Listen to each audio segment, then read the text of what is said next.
it. And if you hear any cats meowing, let's pretend they're not happening.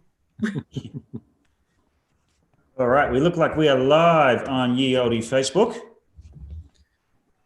Beautiful. Getting notifications. Yep, I would just check our friends over at YouTube. And sorry for the delay, but we did have just a slight internet issue there, but that's all right. We are back. We are live, and we are Gin Conversation Wednesday night. My name is Scott Fitzsimons, sitting here in the Oak Barrel Vaults. Joe Perry has left for the day, so I've stolen the key to the wine vault, set up a little bit of a gin station here. Very delighted to have the amazing Hannah Torley, brand ambassador extraordinaire from Sydney, and Mackenzie, distiller extraordinaire from the Four Pillars distillery in Yarra Valley. Guys, how are you?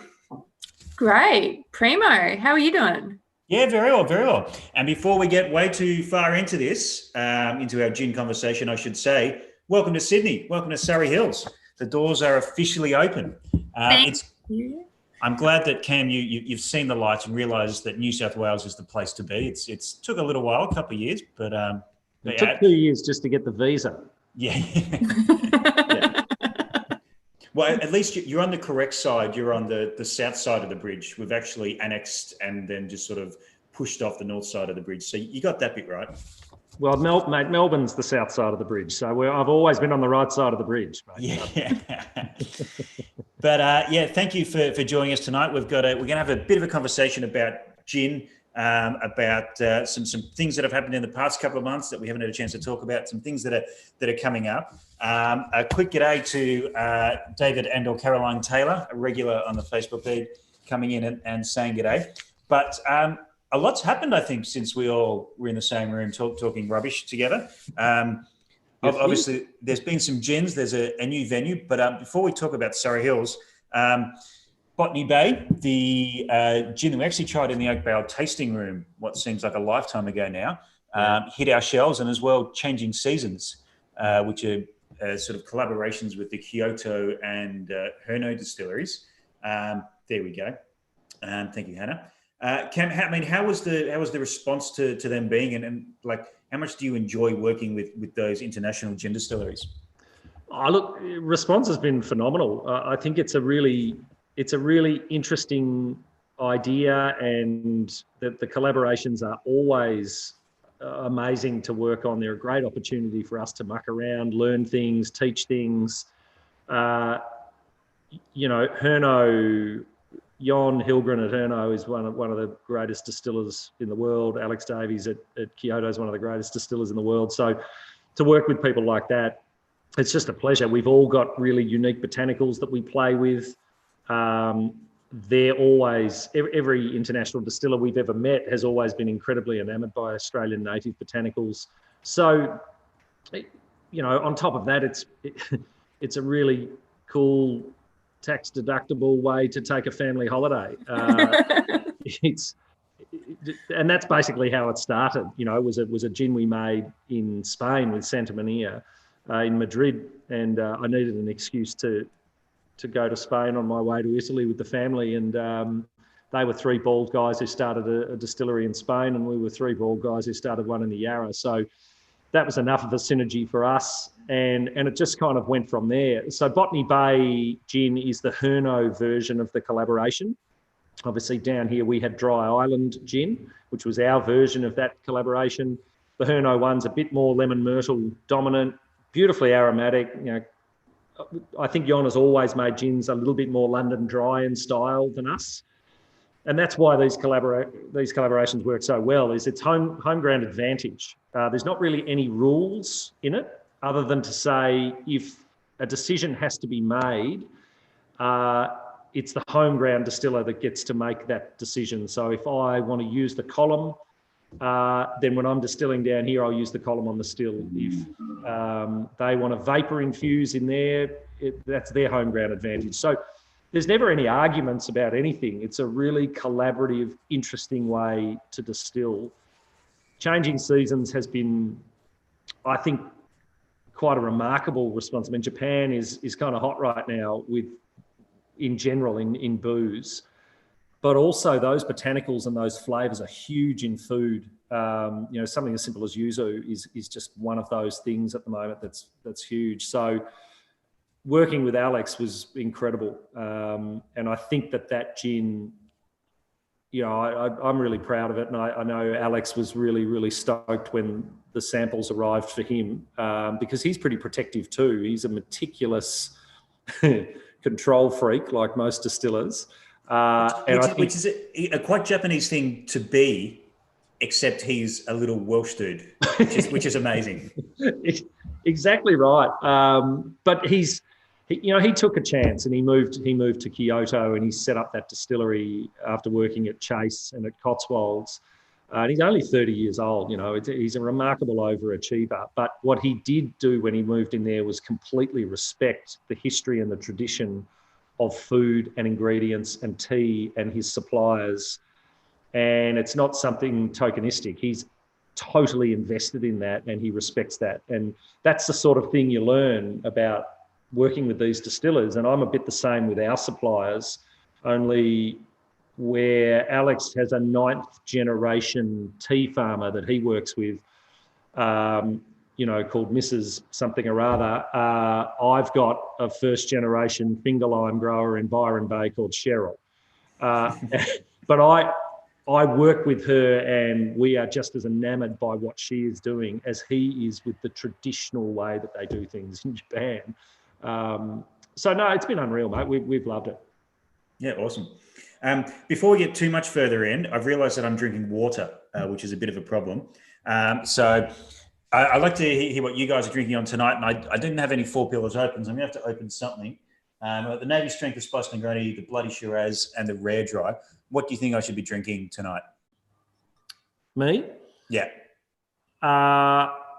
Look, my default is, you can't have Navy Strength on a school night. That's just a rule for me. That's brought me undone too many times. I would just go Rare Dry, mate. Just a classic Rare Dry gin and tonic is a really good Can't go wrong. work. Hannah, you reckon? Agree? Yeah, can't go wrong. See, I was really hoping you were going to go for Navy Strength, both of you, but I'll go the school night, man. I am going for Navy Strength.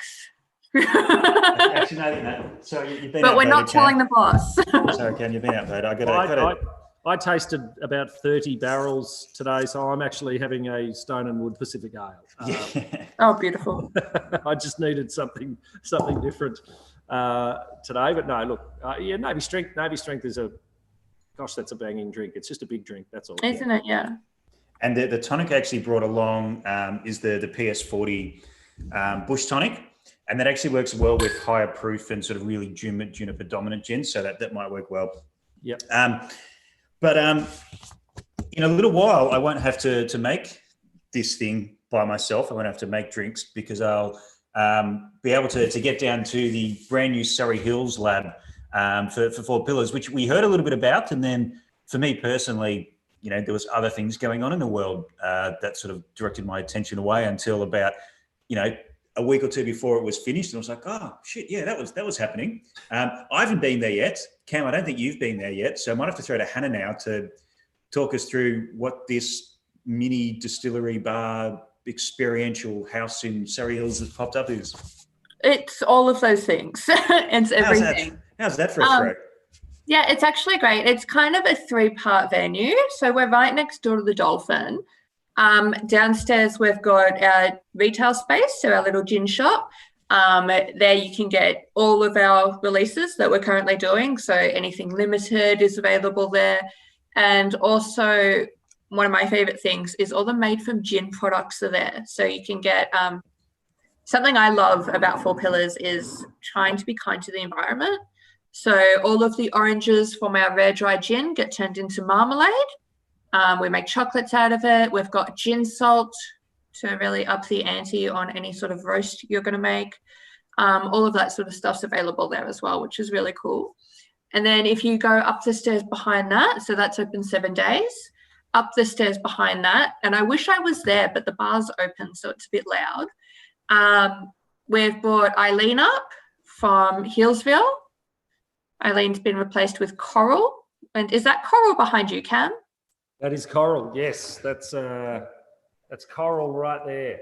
our 70-litre pilot still from Carl in Germany. Slightly different format to Eileen, but equally beautiful. So that's the only time I've been to Sydney was to take, well, no, I've been up twice now. One was to take Eileen up there, and another was to try and train Stu on Eileen and make sure he doesn't blow up half of Surry Hills, both of which were successful missions. Oh, happy days. Yes, so far. Far. Don't speak too soon. But up the stairs, we've got Eileen. She's come up to live with us in Sydney. And in that space, there is a bar. So we'll be able to do maker sessions, tastings, masterclasses, and have it be a really fun interactive space where you can also get like a daytime Negroni. And attached to that is Eileen's bar. And it's absolutely beautiful. It's our new home away from home. It's a beautiful cocktail bar where you can just go and have these amazing drinks by James Irvine. Yeah. I think beautiful. One thing that hasn't been fully considered with all of this is how dangerously close it is to the Oak Barrel. Oh, we're neighbours. Officially in walking distance. And, you know, there's a few bars I have to walk past, but it's something that the boys at Bricks discovered quite early, that it's quite dangerous to have me that close, particularly if there's a still involved. Because I'm already thinking, and hear me out on this, when things are a little bit bigger, on a Saturday or a Sunday, meet 40 people in the back room here at the Oak Barrel, do a bit of a gin tasting masterclass, march up to Four Pillars, fire up a still, blended gin, and for like an Oak Barrel Gin Festival exclusive or something.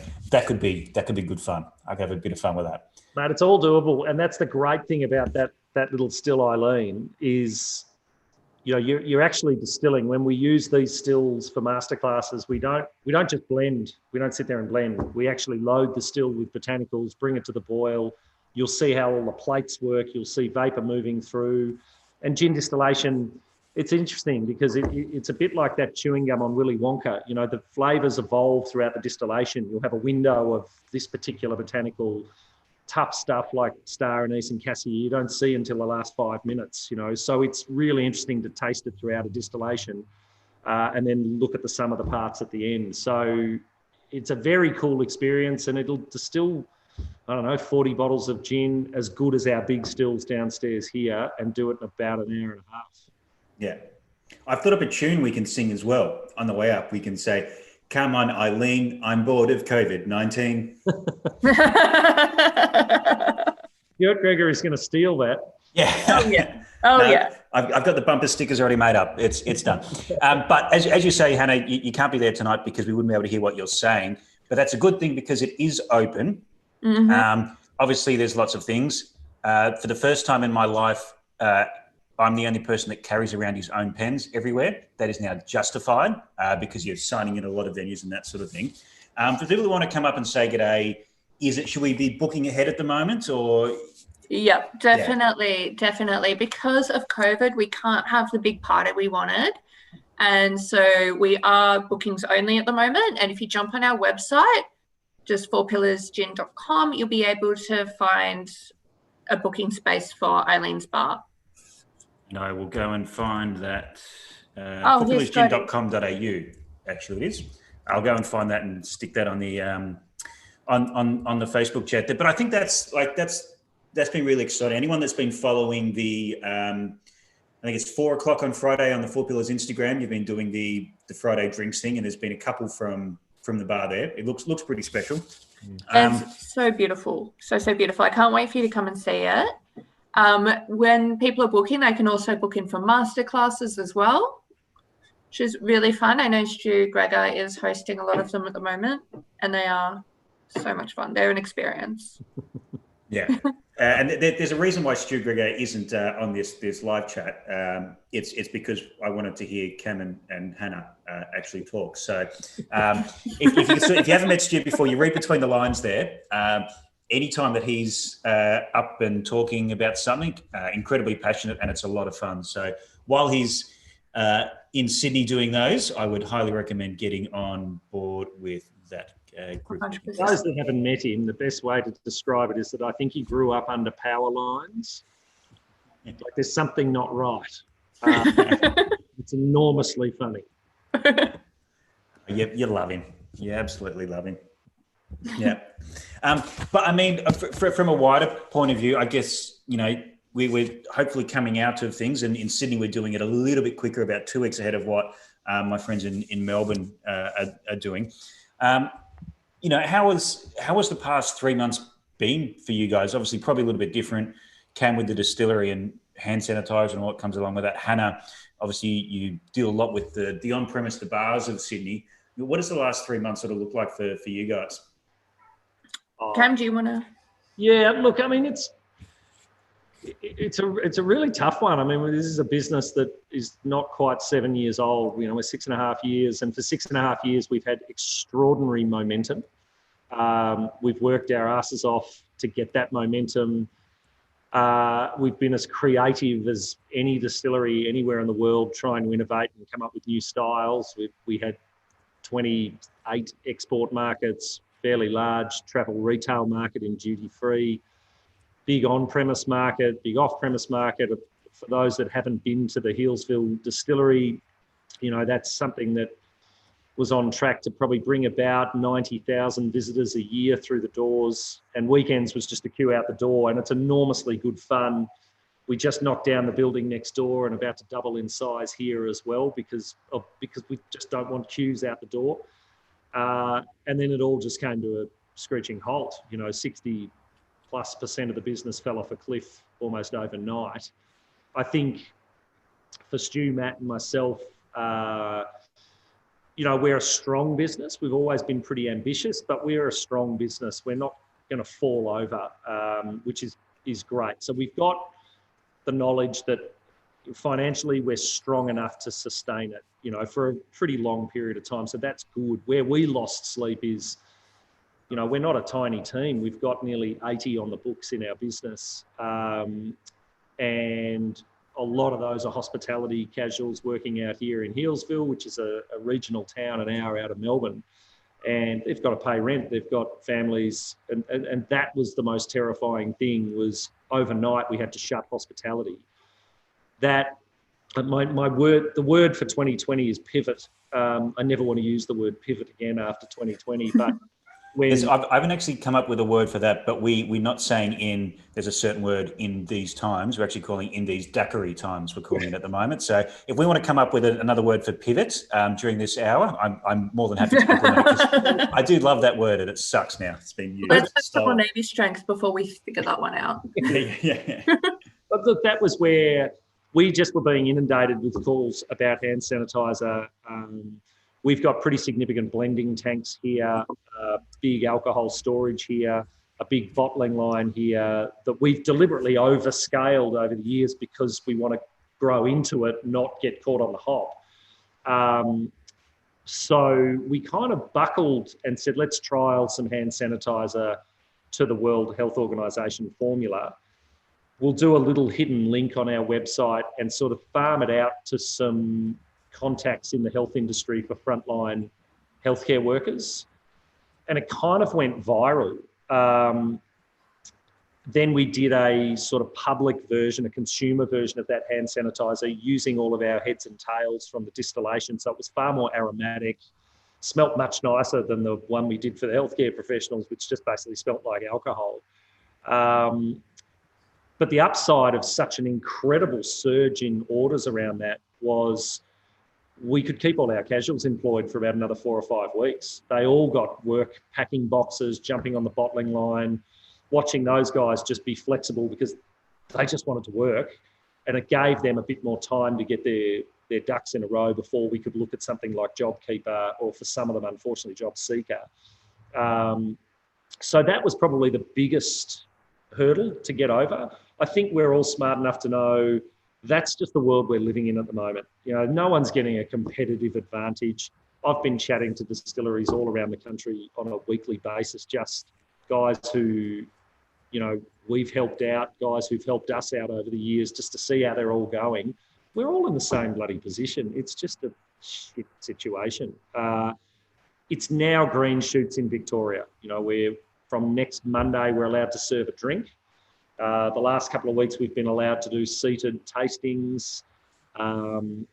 We've always had a retail outlet there. Our website is quite strong. But, you know, travel retail fell off a cliff. All our mates in bars and restaurants had to close. Export markets put the handbrake on. We closed a significant hospitality operation. So it's almost every week it was like, what's next, you know? So it's challenging, and we will spend the next 2 or 3 years rebuilding the business, really. And to be honest, that's what I'm looking forward to the most is I think Stu, Matt and I, we've always been ambitious. We've always been up for a challenge. We have rolled the dice so many times to try and build this business. I think fortune favours the brave, and that's something we as a business have always been. And we've had quite a number of meetings, and we keep ending those meetings by saying, you know, the great part of this business is we now need to refocus. We need to change our strategy towards where we think we can rebuild the business properly. Just get on with it, you know, and have a crack. I can't wait at these green shoots. I can't wait for next week when we can serve a bloody drink in this joint. Talk to some people. You know, my kids are back at school. It's all starting to happen. You just start to see the wheel starting to turn again, and it's good. You know, we're re-energized. Yeah. I mean, Hannah, you're probably feeling this as well. Obviously, perhaps a little even more so with a whole new venue, but there's a bit of a vibe around Sydney again. Massively. I think, like, I'm sure I'm speaking for a lot of other people when I say it, watching bars adapt and watching people in the hospitality scene adapt and overcome these massive obstacles was really inspiring. Seeing the amount of creativity in people that we've worked with and amongst is really amazing. And so coming out of it, it's really energizing. It's really, you can see how much potential people have when they're really unleashing and they're put in that tough situation. Yeah. So that's been really great. It's funny you should mention that because, and I think I'm going to go with the word martini. As a lot of businesses martinied into new sort of platforms. One of them that did a lot in Sydney was Burrow Bar. We had the lovely Chow saying that she loves Hannah in the Facebook chats. So Cam and I, we miss out on that one, but that's all right. But like they're a really good example of, okay, but like also martinying to their strengths. So they do like rum classes and cocktail making things and all that sort of stuff. Educational class. Seeing a business like Burrow, they did a really, really good job of taking all the amazing things about their hospitality experience and realizing that their amazing strength of being this really warm and welcoming and fun place and transferring that into like virtual experiences that was amazing to be watching. That was really cool and very inspiring. We had a crack at doing our Friday live stream from our Sydney office, me, Stu and Jimmy, and I don't think they'll let us do it again. Yeah. It's actually a funny thing because I did a few of those courses. I'm a very, very bad cocktail maker to the point where I struggle with the gin and tonic, which is why, you know, when, you know, if your car breaks down, I don't try and fix it myself. I go to a mechanic. If I need to make a drink, don't try and make it myself. I go to a bartender. It just makes sense to me. So, but I was forced to try and make some cocktails, and I watched a few classes and still couldn't figure out how to make a proper martini, which I realized when I went back into Dulce's the first week of restrictions, were lifted and was like, oh, that's what a martini is meant to taste like. But from an expert like yourself, Hannah, what was the cocktail in lockdown that you sort of were reaching to most when whether you're at home or just, hanging out? Because I find the ones that you reach to in moments like this is the cocktail that you really love, is the one that you secretly, it tells you that I'm always in the back of your head sort of cocktail. Oh, mine's super obvious. I love pickled onions and a martini. I'm all about a Gibson.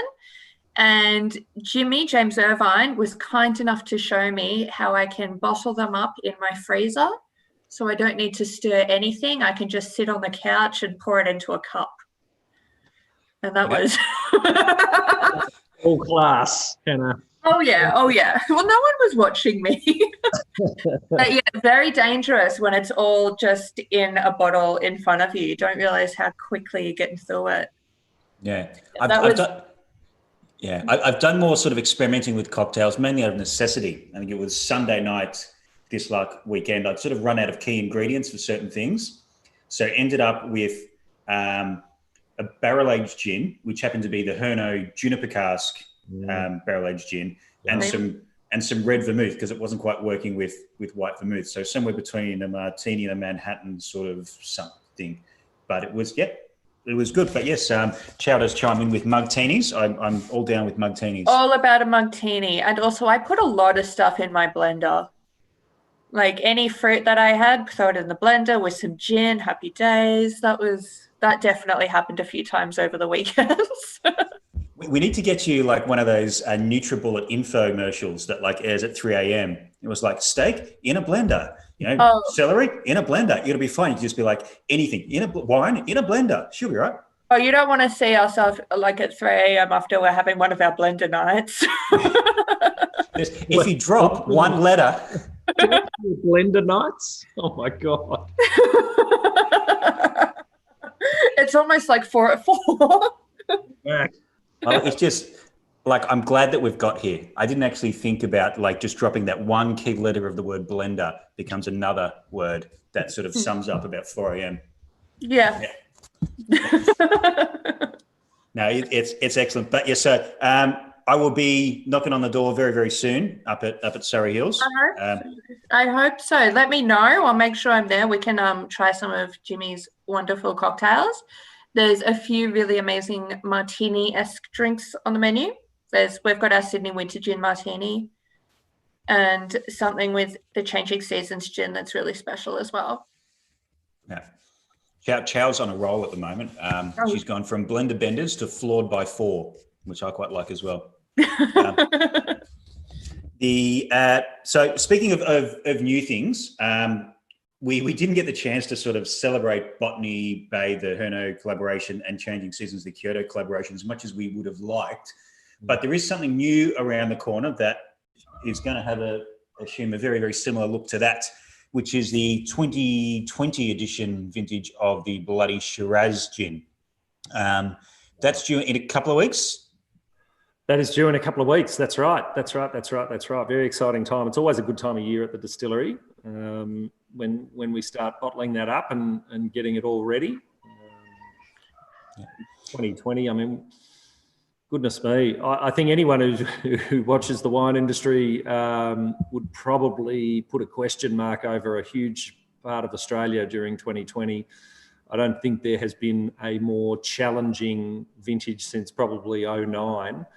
But the interesting thing was the Yarra escaped it. The Yarra had an absolutely beautiful, cool, actually reasonably wet vintage. Anyone who came to the Yarra over summer would have noticed how incredibly green and lush it was. It didn't actually brown off. We didn't get that really hot sort of summer that we've been used to over the last few years. So while huge parts of Australia, New South Wales, Gippsland and around, Victoria were suffering from those incredible fires, the Yarra, I don't think we had much of a call out at all. There were no fires out here to speak of. Smoke was interesting. We certainly had a lot of smoke blow down into the region.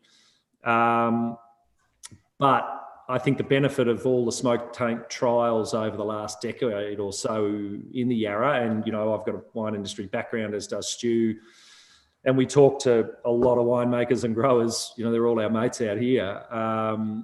We kind of understand testing for it these days. And what they've found is that kind of second-hand smoke from those fires doesn't seem to taint fruit. Those acrid, toxic characters seem to denature as they travel, as smoke travels.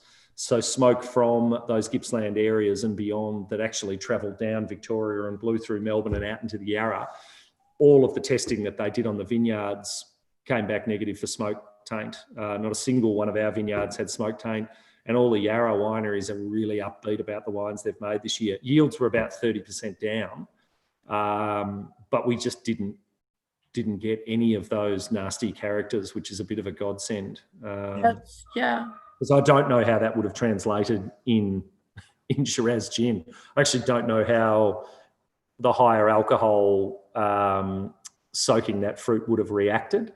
We actually were trying to find some smoke-tainted fruit this year and bring it down from one of those areas so we could do a trial on it. But no one really harvested anything. So, so it's super interesting. Yeah, it's very interesting. And in fact, we had the winemaker from Alchemy Wines who on a live stream last night, and we spent a bit of time talking about that. So if anyone wants to check that out, it was a good sort of 5-10 minutes chat about what that means. But that was sort of, I was going to touch upon that, even though the Yarra sort of, even though in past years it hasn't, this year dodged the smoke a little bit. Was there any more pressure or to actually get the quantity of grapes you needed, knowing that there's probably a few winemakers looking for Yarra grapes at the moment? Did you have any struggles with that? No, look, we're pretty, Ben and I, we've been out here for a very long time. We've got very good relationships with growers. His dad's a viticulturalist in the region. There's a few ways to secure your fruit supply. One is never burn a bridge. We've always looked after our growers. We pay our growers probably a tiny bit above market value. We pay on time. And we've now got a product that, 5 years ago when we launched that and we kind of started buying a little bit of fruit, wineries and vineyards actually were sort of saying, listen, I'll sell you some fruit, but if you wouldn't mind just keeping it hush-hush, I have a wine business here and I don't want people knowing I can't sell my fruit and it's going into Shiraz. Now we've got growers who are saying, hey, I don't suppose you can put the name of the vineyard on the bottle. Because we've got a pretty premium product that's growing really, really well. So, look, we're pretty straightforward. We've got great relationships with those growers. They've got long memories and they just look after us and we look after them. They grow the fruit slightly differently to the way it would be grown as a wine grape. We want slightly higher acid because we don't add acid. So, it's the one thing a slow berry has over a wine grape is that a slow berry is highly acidic and very low in sugar. A wine grape comparatively is much higher in sugar and much lower in acid. So we want kind of more natural acidity.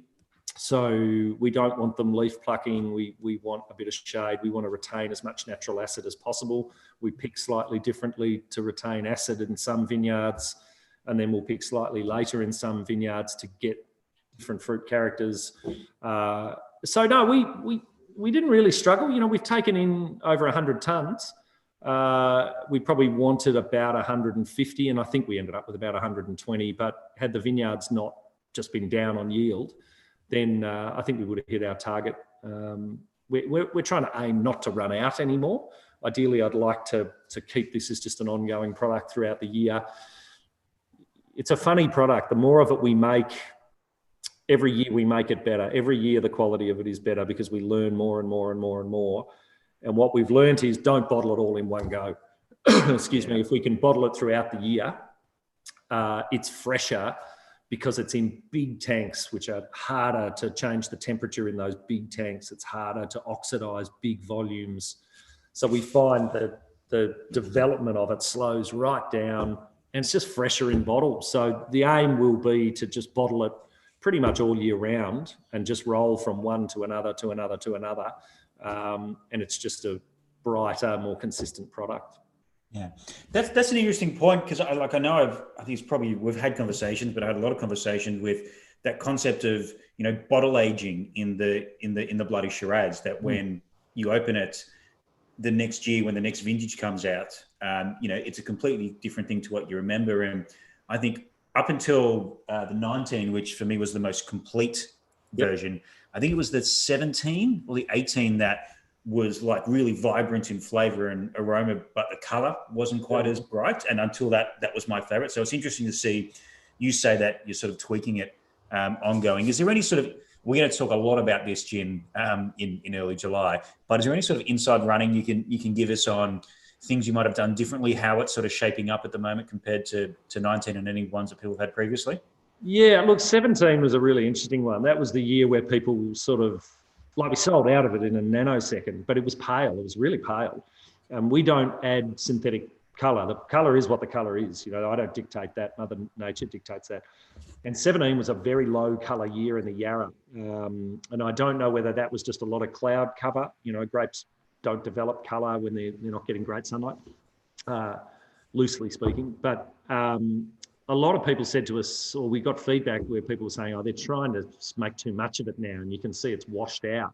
But it was actually the ripest year that we'd ever made that gin. It was the best tasting. I actually think I preferred it to 18.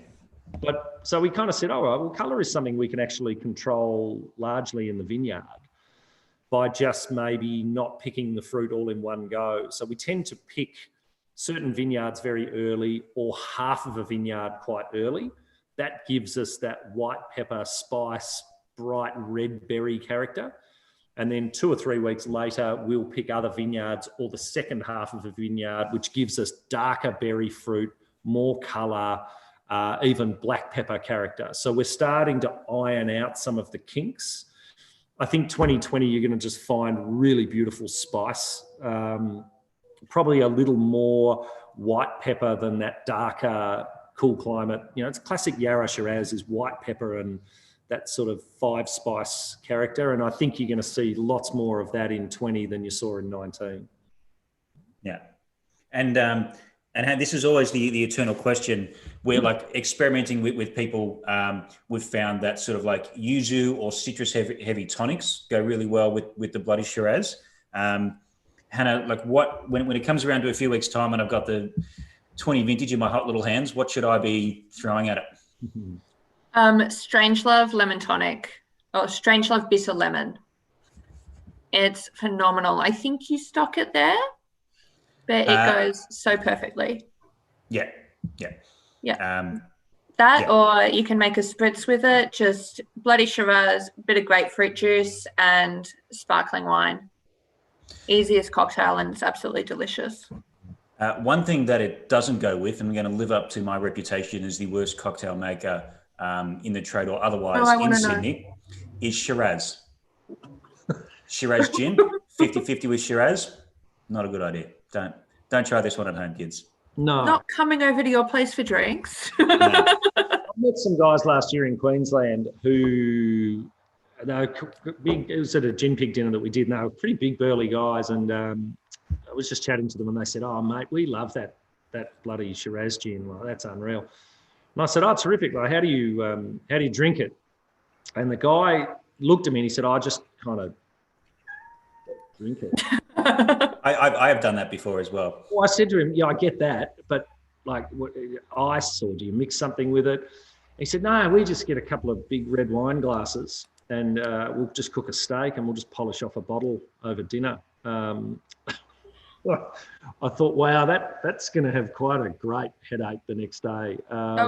That's a great way to have a steak, I would think.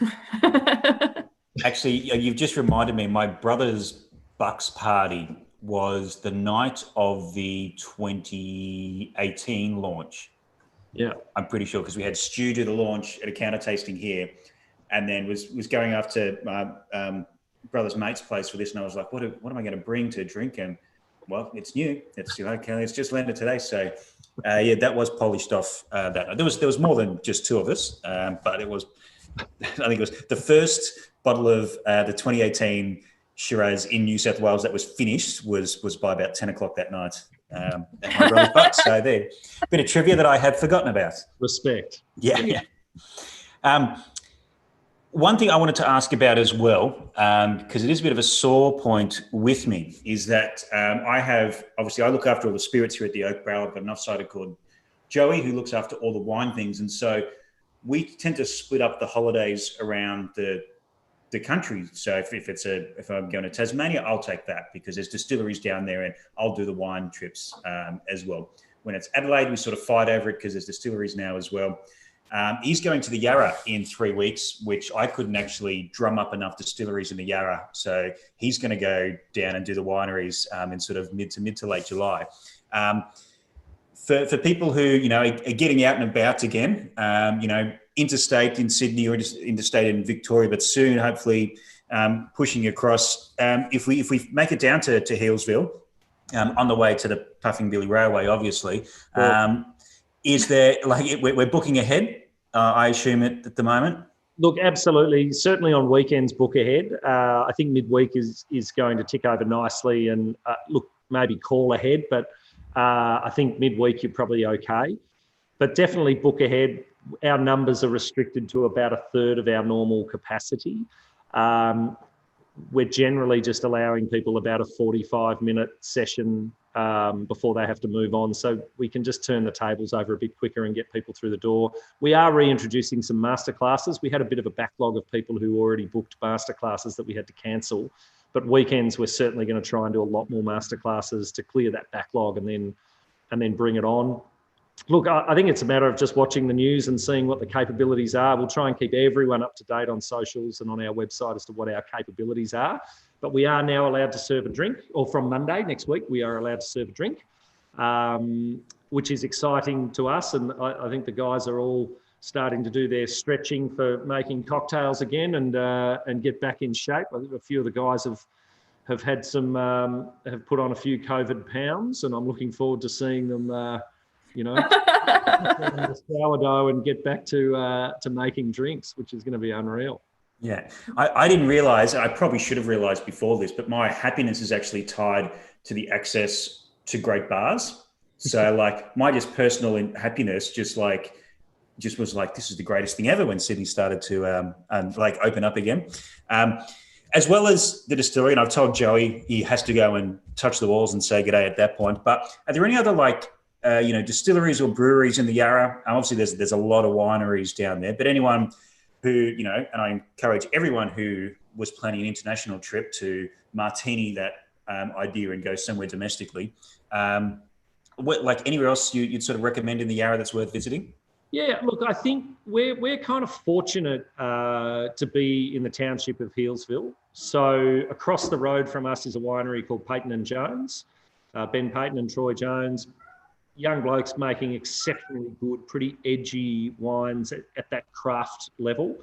And they were just smart enough to set up their winery across the road from the distillery. But they're ripping guys. Both of them have worked at the distillery here. Ben is still my production manager and does all my scheduling. But their wines, they've just released Major Kong, which is a Shiraz that they make, which is phenomenal. Don't be put off that the winery looks like a bikie clubhouse. But they're ripping guys and the wines are good. 100 metres from us down in Hunter Road is Watts River Brewery. Ben and the guys down there, again, just making awesome booze. And that's all just walking distance there. And then number 7 is a little tapas bar restaurant in the same street as us, worth dropping in for a quick feed. If you walk into Healesville, you've got the Healesville pub is starting to open its doors again, a bit of an iconic venue in Healesville. Matilda Bay has just opened up the other end of town, which is exciting, and they're starting to put some of their test beers out into the bar now. They're allowed to open. Innocent Bystander is in the same car park area as Matilda Bay. So even within Healesville, I think there's a really cool thing. And as you walk up the street, if Alchemy Distillers is open, duck up the laneway and see the guys there. I'm not sure what their hours are, but they're worth a look. Beyond that, within Healesville, you're right, it's back to wine. Oak Ridge is making phenomenal stuff. Giant Steps, I think they're some of the best wines. Steve Flamsteed, I think, is probably the best winemaker in the country. There's just so much going on at the moment, and it's green shoots. They're opening their doors again, which is super exciting to see. Yeah. No, look, it's great. And so certainly I'll say it before and I'll say it again. The bushfires, which seemed like a lifetime ago, really hurt sort of like regional economies. And, again, hospitality, as you were sort of saying, Cam, before, if you're in a regional area and your cellar door or your winery or your pub needs to close because tourism falls off a cliff, that doesn't mean that there's another job in that town. Often there's not. So even keeping people in these regional areas has been really, really tough through the bushfire season, through, end of November through to January, which was, almost pretty much pays for the year for a lot of these places, only then to have a travel ban put on everything when they thought we were going to get back to it. So keeping people in this town, keeping workers, employers able to keep workers employed is very, very important. So we're going to try and do as much of it as possible. And Healesville's a pretty good opportunity. And also one of the world's greatest narrow gauge steam railways, which was very heavily reliant on tourism, international tourism, down in Gembrook there, is worth checking out as well, because it's illegal for me to run a live stream without mentioning a steam train at some point. So I'm glad I got that one in. We'll have our own one in Healesville very shortly. Yes, I was going to mention that because I didn't have the status update. But yes, another very famous station in Healesville.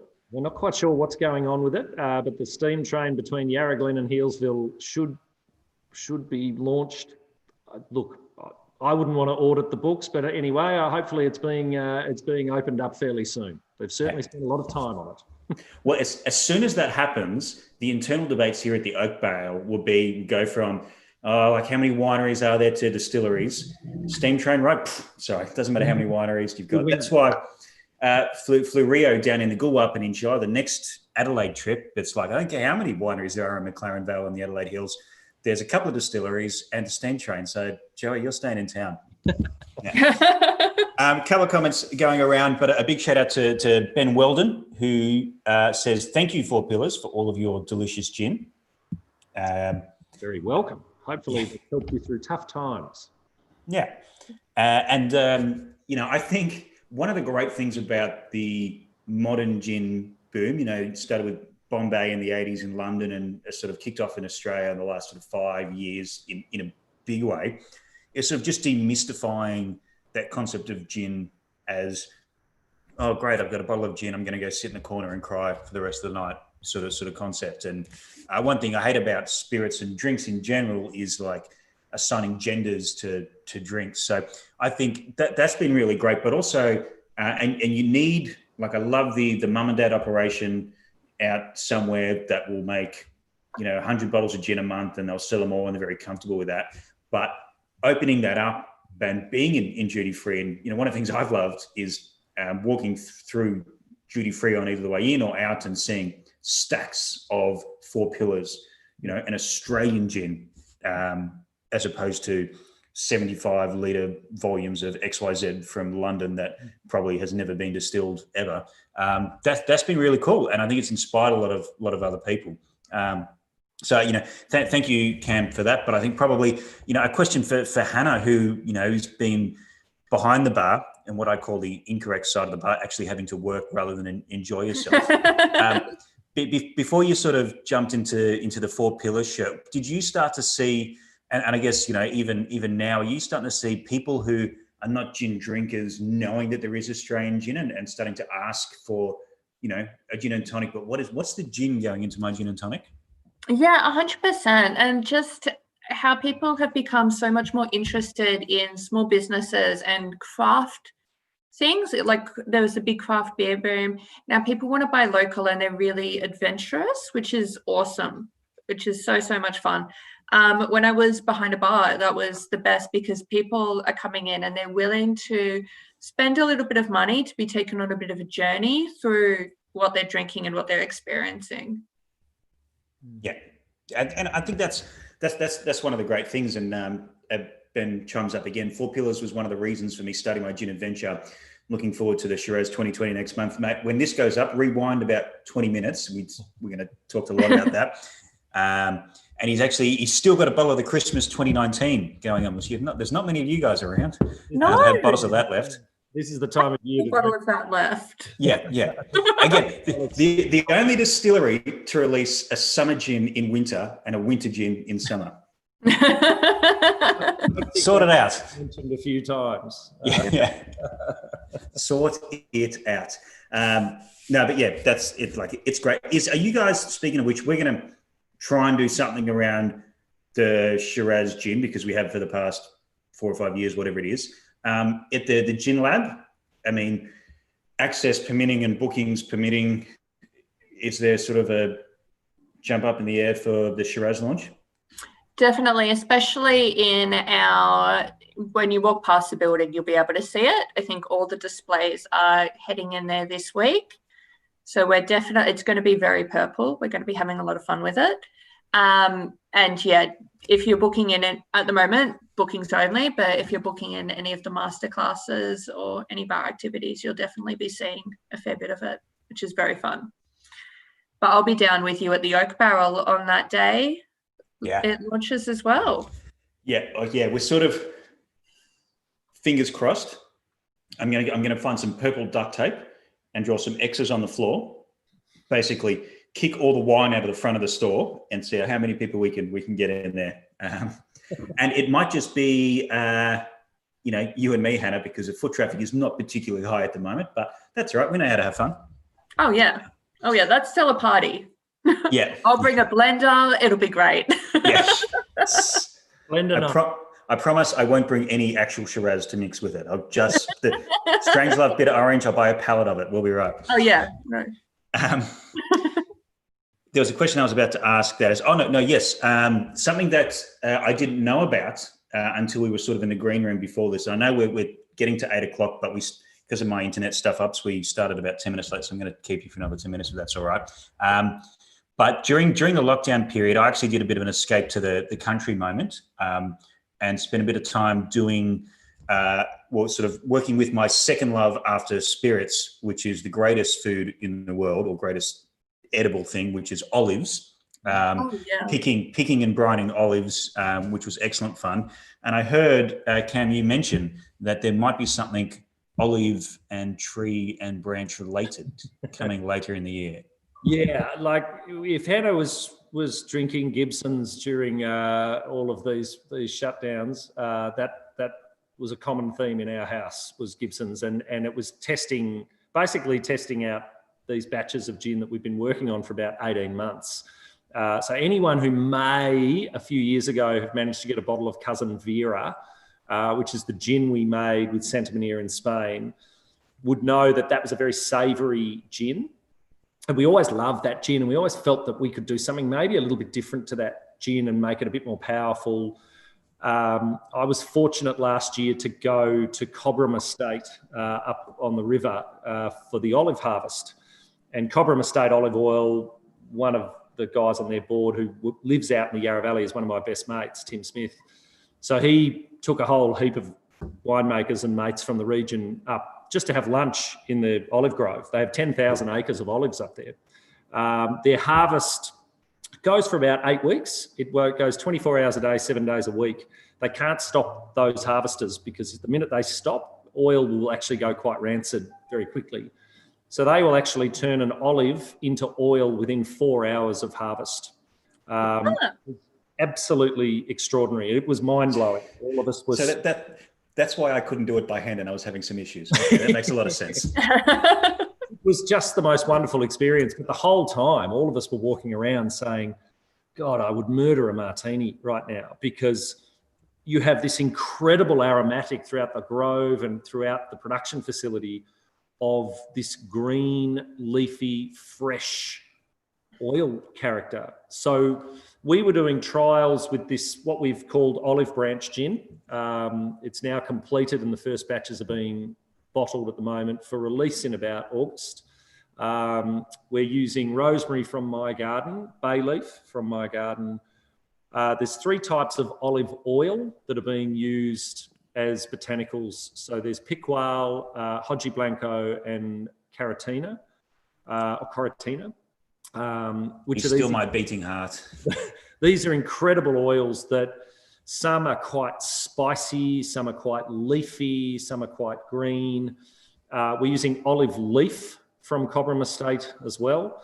There's some macadamia nut for texture, a huge juniper base, a bit of orris to give just a tiny bit of a floral character, some lemon myrtle, some lemon. It's the ultimate martini gin. I think when you make gin, there's several roads you can go down. Our gins have always been a little bit citrusy. Four Pillars has always relied on citrus. Negroni gin is very spicy, but it has that element of citrus. I've never loved floral gins. I always find they're a bit soapy. So I've never really made a very floral gin. Or you can make something quite savoury. And we just felt, for me, I love cocktails, but I also love making simple drinks. I've mastered quite a good martini. It's taken me a while, but I'm not a bartender, but I can make a good martini. You know, gin and tonic is a very simple drink, and for me, just 2 simple ingredients. This gin is just a blinder. The texture is amazing. The aromatic is through the roof. I said to you, I think before this started tonight, Scotty, I think it's the best gin we've made since Rare Dry, and I don't say that lightly. It's a ripping gin, and I couldn't be more excited about it. Yeah, it's really good, really, really good. I am that excited for it to make its way up to Sydney. Well, you've only had it hasn't yet. The prototypes. It took us a while because, you know, distilling's funny. You increase one ingredient, it knocks out another ingredient. So it's this constant recalibration. And to use this oil that was basically harvested and turned into oil and then shipped to us, and we've distilled it within quite literally a few days of harvest. It's first press Cobram olive oil. It's bloody cool. I'm wrapped with it. We've had a lot of duds that we've never released. You know, we always laugh about the asparagus gin.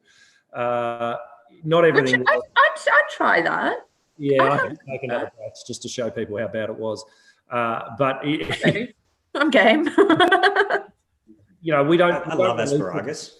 If it's not bang on, we won't release it. And this was one that we saw the thread of a good idea there that we said, let's just take our time and make sure we nail it. When we actually did the final sort of distillation that we said, that's it, that's the recipe, that's what we want. I actually sent that to San Francisco, and it won gold in San Francisco straight off the bat. And we said, yeah, I'm not surprised, because it is very different, very savoury. And the US is quite a martini-driven market, so it didn't surprise us that it did very well in San Francisco in its first showing. So anyway, watch out for it. August, I would say, end of July, August. No, August. Let's go August. Yeah. Okay. Cannot come quick enough. I'm so excited. Yeah, exactly. I know we're all wearing black sort of jumpers and shirts here today. If I get a white texture out and put 4 dots there, can a sample sort of like accidentally get sent to the wrong address up in Sydney? Well, the sample might make its way to Sydney for you, Scott. Yeah. Let's just say it might be under the cover of darkness. I think when you mentioned macadamias, which is, you know, I grew up in Western Sydney, and we proudly have the best macadamia nut tree in Western Sydney, or in Wentworthville at least. At the back, I grew up on macadamias, hitting them out, like cracking them open with a hammer in the cricket pitch, the driveway, over many summers. I'm pretty keen on this sort of action.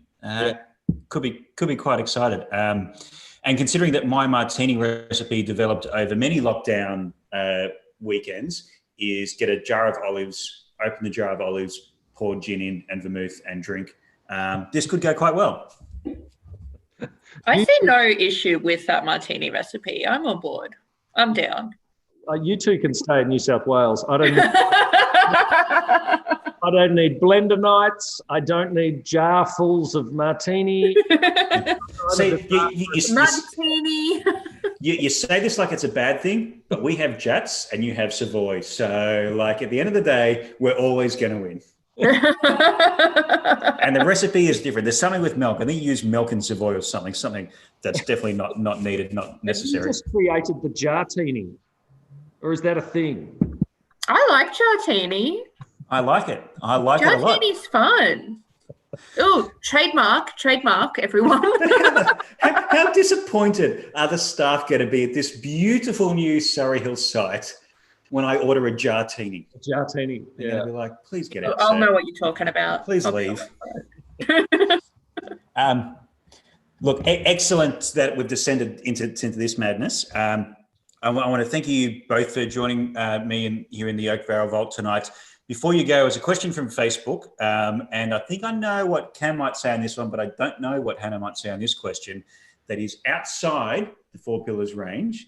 What is your I think the question was, what do you both enjoy outside the Four Pillars range? I'm going to tighten that question up a little bit. So what's your favourite gin outside the Four Pillars range? I think I can pick one of maybe two, maybe three distilleries that Cameron is going to choose from here. I'll go first. Look, from an international point of view, obviously I am going to say both Kyoto and Herno. But I'd throw into the mix Junipero. I do like Aviation as well. I think it's the quintessential modern American gin. It's a polarizing gin, but I reckon it's a really cool gin. But if you haven't had Junipero from San Francisco, and I think domestically, from the Aussie gins, I would say Never Never, probably Poor Tom's, which I think, their sort of overproof one is just a cracking one. And I'll probably say Melbourne Gin Company. He's an old favourite. Oh, yum. Yeah. In Gembrook. Let me stick Good with one. and say that. Yeah. No, they're all fantastic. I think I'm going to follow your lead. The Kyoto, the Kano tea, very much a heavy, that was such a standout. Like, that really blew me away when I first tried that. I think that's a really special product. Being a martini lover, I do love Gin Mare. I think it's really cool, and I love seeing it in very sweet and fruit-heavy cocktails, seeing how that all works together. I think that's a really fun one. Australian, Never Never is beautiful. Just that big juniper kick. It goes with everything. They're fantastic. You can say Poor Tom's, Hannah. We all love Poor Tom's. Yeah, no, I'm going to say Poor Tom's. He's also sitting over there, so I'm going to say Poor Tom's. I was like, after I said, I was like, hold on, I know exactly which gin Hannah's going to say. What am I No, I love their strawberry gin. I love something that's so fruit-driven and so dry. I think they've done a really good job of that. It does still have a bite, even though they are using fresh fruit. And MGC, such a classic. Or Moores, Distillery Botanica, Moores Gin. I think they're phenomenal. They're absolutely phenomenal. And going up there is also quite an experience too. Like, it's so sciencey and so nerdy, and seeing the processes, like how intricate they are with all their little things, is so cool too. Yeah. Like it's great. Like, I love gin distillers who just do gin. Distillers who do a bit of everything are a little bit different, but gin distillers who just do gin, the botanicals become so important. They have relationships in different ways. And Cam, you've got your relationships. Stu's got his. But Phil Moores from Moores and Distillery Botanica and all that sort of stuff. I was lucky enough to be invited to be on the Australian Gin Awards judging panel, and you sort of get divided up into groups. And in my group for the last couple of years has been Mikey Enright from Barbershop and Duke of Clarence, and Phil Moore. So you got the bar owner, the retailer, and the distiller.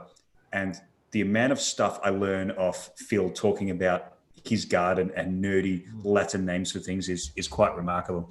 The garden's amazing. I went up there and I was getting a little tour of the garden, because up at Distillery Botanica, they do actually have this beautiful English-style garden where they grow gin botanicals. And it's really, really amazing, because, like, I'd never got the chance to see all these amazing things in, like, fresh. You get them, like, dried and everything, or you don't get that exposure to it. And I walked around and I picked just about everything. I was rubbing it all over my hands, and by the time we got back inside, I had a good handful of mushed up leaves that I was enjoying. Yeah. And, as we were saying just before this, I reckon that idea that you came to me with, Hannah, that was probably going to happen about now, or like last month, about talking about the history of the Australian gin with a few different distilleries around. We're going to make that happen towards the end of the year. But, Awesome. There's thanks coming from the Facebook chat. There's thanks coming from me. We've had a really good chat. We've gone over time as is usual. I don't know about you guys, but maybe it's just because I'm being starved of shit talking in the past few months. I'm enjoying talking rubbish. We've finally replaced the word pivot with martinied, which I will make official in a Facebook post after this. But thank you guys. And Cam, I always love seeing a bit of still action in the background. We've had a few virtual distillery tours, so that was quite cool to see that. But you're looking forward to Bloody Shiraz in the next, 2 weeks, 3 weeks-ish. And then, very excited about Olive Branch in August. Keep an eye out, mate. Thank you for Oh, thank you for this tonight. It's been great fun, actually. It's exactly what everyone needs to be doing at the moment, is just having a drink and having a chat. Really informal, and anyone who's coming down here, rest assured the doors are reopening. Scotty, your support's always been amazing. It's what's kept the lights on, to be honest, over the last few months, is retailers like yourself. So, and it hasn't been bloody easy for you either. So, mate, we're all in it together. We'll all get through it together. It's green shoots, man. Green shoots. We're back, yeah. As my bloody Shiraz sign at the counter says every year, bloody oath. But look, if you guys are keen, let's do it again. Yeah. Like whether, because we don't know what travel's going to be looking like. So obviously Hannah and I can get together and talk rubbish in store. But it'd be cool to jump in and maybe certain bartenders from not only Surry Hills but Hills. Let's get them all in once a month or whenever. Let's talk about gin in general. Love to. It's good fun. Love it. Absolutely love to. Thank you so much for having us. It's been a blast. It's good fun. Yeah. Like, again, happiness levels tied to talking shit and access to booze. Who would have thought? Crazy. Perfect. All right, guys. Thank you very much. Thank you to everyone on Facebook. I'm going to kill those stream now and go straight to the after party with these.